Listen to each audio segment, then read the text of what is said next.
আসসালামু আলাইকুম। আমরা সবাই কম বেশি বাচ্চাদের পড়াশোনা নিয়ে উদ্বিগ্ন, রাইট?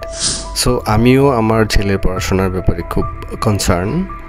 আমি আমার বাচ্চার প্রতিষ্ঠানে গিয়েছিলাম গার্ডিয়ান মিটিংয়ে। ওখানে একজন ইসলামিক স্কলার এই 4টা টার্ম নিয়ে আলোচনা করেছিলেন আমাদেরকে বোঝানোর জন্য, রাইট? আমরা বাচ্চাদেরকে কিভাবে পড়াশোনার জন্য কোন বিষয়গুলি একটি মাথায় রাখবো, রাইট? সো উনি যেটা বলেছিলেন এই 4টা বিষয়ে, যে আপনার বাচ্চার পড়াশোনার ক্ষেত্রে আপনি এই 4টা বিষয় মাথায় রাখবেন। কি? আপনার বাচ্চার পড়াশোনা হবে পরিমাণ মতো, মানে অল্প। আপনার বাচ্চাকে যা পড়াবেন প্রতিদিন সেটা একটা নির্দিষ্ট টার্গেট নিয়ে অল্প পরিমাণে করে পড়াবেন প্রতিদিন, রাইট? অল্প, বেশি না, বেশি নেওয়া যাবে না, অল্প অল্প করে করতে হবে। যখন আপনি অল্প করে শুরু করবেন, অল্পটা যদি শেষ করতে পারে তারপর আবার আর একটা সুনির্দিষ্ট একটা বিষয় দিলেন, কিন্তু অনির্দিষ্টভাবে কিছু বলা যাবে না, ঠিক আছে? সুনির্দিষ্ট করে বলতে হবে, রাইট? এবং সেটা প্রথমে থাকবে খুবই অল্প, 1 নাম্বার কথা। 2 নাম্বার কথা হচ্ছে সময় মতো, রাইট? সো পড়াশোনার কিন্তু একটা সময় আছে। যেমন আমি যদি আমরা নর্মালি পড়াশোনা বাচ্চাদের শুরু করাই কবে? 4 বছর বয়সে, 4 থেকে 5 বছর বয়সে শুরু করি। বাসায় অনেকে আর্লি এইজেও শুরু করে।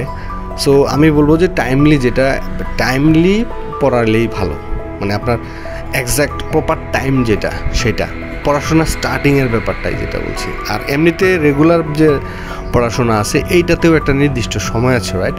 সেটা হলো সকালবেলা এবং রাতের বেলা, সন্ধ্যাবেলা, এই 2টা টাইমেই কিন্তু বেশি পড়াশোনা। এটা মানে সকালবেলা পড়াশোনাটাই বেশি ইম্পর্টেন্ট, রাইট? সকাল এবং সন্ধ্যা। সো এই 2টা টাইম আমরা অবশ্যই মেনে চলার চেষ্টা করবো। যখন ইচ্ছা তখন বাচ্চাকে পড়াশোনার চাপ দেওয়া যাবে না, বলা যাবে না, রাইট? আচ্ছা, আরেকটা বিষয় হচ্ছে নিয়ম মতো, রাইট? According to rule. নিয়ম মতো হইলেও এখানে পড়াশোনার অনেক ব্যাপার থাকে। এখন এইখানে তো আমি সব পুরোটা আলোচনা করতে পারবো না, রাইট? নিয়ম মতো পড়াশোনার যে কিছু বিষয়, এগুলো সাবজেক্ট অনুযায়ী আলাদা আলাদাভাবে আলোচনা করতে হবে। জাস্ট আপনি এটা মাথায় রাখেন। আমি একটা এক্সাম্পল দিচ্ছি লেখার ব্যাপারে। আপনি যদি আপনার বাচ্চা লেখা শেখাইতে চান, তাহলে আপনার প্রবাহ অনুযায়ী লেখা শেখাইতে হবে, রাইট? এখন আপনি যদি উচ্চারণ শেখাইতে চান, তাহলে উচ্চারণগুলো ঠিক করতে হবে। আমি বিস্তারিত বলছি না, আপনি জাস্ট এইটা মনে রাখেন, নিয়ম মতো আপনার বাচ্চার পড়াশোনা হইতে হবে, right? And finally the most important term is consistency বা ধারাবাহিকতা, যেটা হচ্ছে নিয়ম মতো রেগুলারলি। আপনি একদিন বাচ্চাকে খুব সময় দিলেন, পড়াইলেন, পড়লেন, মানে ও বাচ্চা পড়লো, আর আরেকদিন আর 2 দিন খবর নাই, রাইট? সো এইভাবে অধারাবাহিক হওয়া যাবে না।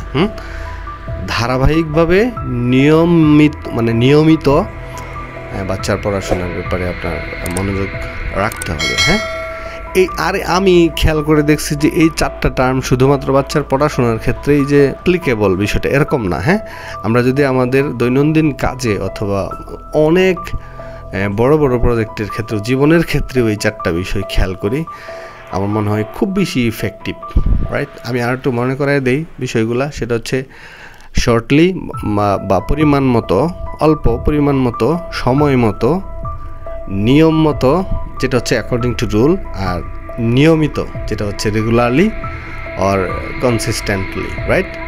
সো এই 4টা বিষয় যদি আমরা বাচ্চাদের পড়াশোনার ক্ষেত্রে অথবা আমাদের নিজেদের দৈনন্দিন জীবনের বিভিন্ন কাজের ক্ষেত্রে ফলো করি, আমার মনে হয় অনেক বেশি ইফেক্টিভ ফল পাবো আমরা। আমি জানি না কতটুকু বলতে পারছি, ভালো করে কমেন্টসে জানান। আর যদি ভিডিওটা ভালো লেগে থাকে তাহলে অবশ্যই শেয়ার করে বন্ধুদের ভিডিওটা ছড়িয়ে দিন, অ্যান্ড লাইক দিতে ভুলবেন না। যদি নতুন দেখে থাকেন আমার চ্যানেলটা সাবস্ক্রাইব করে দিন। কথা হবে নেক্সট ভিডিওতে। সে পর্যন্ত সবাই ভালো থাকেন। আল্লাহ হাফেজ।